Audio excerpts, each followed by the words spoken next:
Bonjour, je me présente, je m'appelle Sophie Gallier, je suis ingénieure de l'ENGES, promotion alliée 2004-2007 et j'ai suivi en spécialisation le master en gestion, traitement et valorisation des déchets.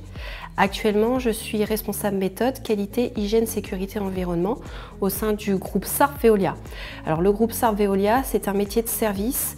On a 130 exploitations en France, à proximité de nos clients, que ce soit des particuliers, des collectivités ou des industriels, et on effectue des prestations de services pour ces clients au plus proche. Donc ça peut être des prestations d'assainissement, de collecte de déchets dangereux et de maintenance industrielle.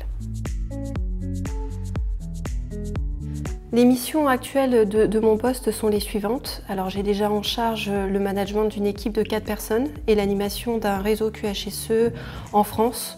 Donc c'est des correspondants dans 6 régions et 2 entités à vocation nationale, donc sur des missions assez spécifiques.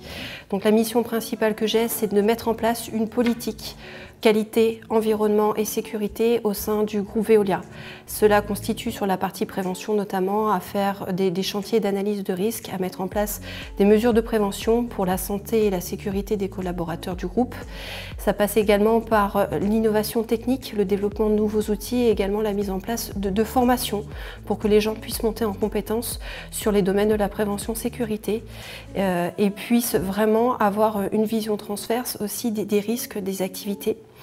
Sur la partie environnement, ça va être davantage du support et du service aux exploitations, de façon à ce qu'on puisse travailler toujours dans la réglementation. Donc c'est une grosse partie de veille, plus de soutien technique sur des questions d'installation classée sur la protection de l'environnement ou sur des questions techniques qu'on pourrait avoir avec l'administration.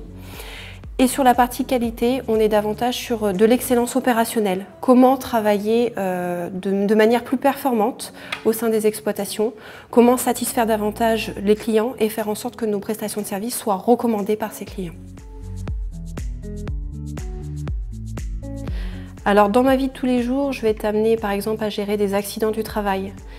Que faire dans le cas d'un accident du travail et ensuite comment faire pour pouvoir que cette personne dans l'entreprise puisse de nouveau faire son activité. Ça passe tout d'abord par le recueil des faits, comprendre comment l'accident a eu lieu et ensuite l'analyser de façon à pouvoir mettre en place un plan d'action concret pour éviter que l'accident ne se reproduise et que d'autres salariés soient dans la même situation.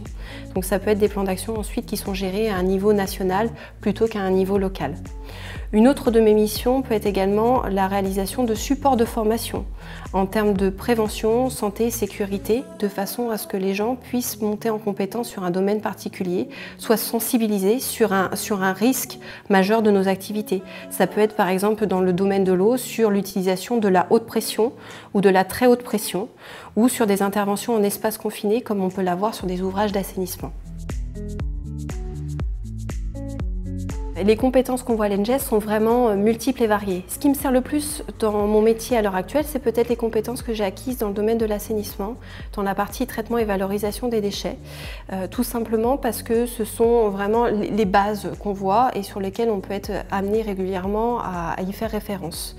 Mais j'utilise également beaucoup tout ce qu'on a pu voir en termes de gestion de projet, en termes également d'adaptation à des domaines qui peuvent être extrêmement variés, qui sont un petit peu en dehors des centres d'intérêt de l'ENGES.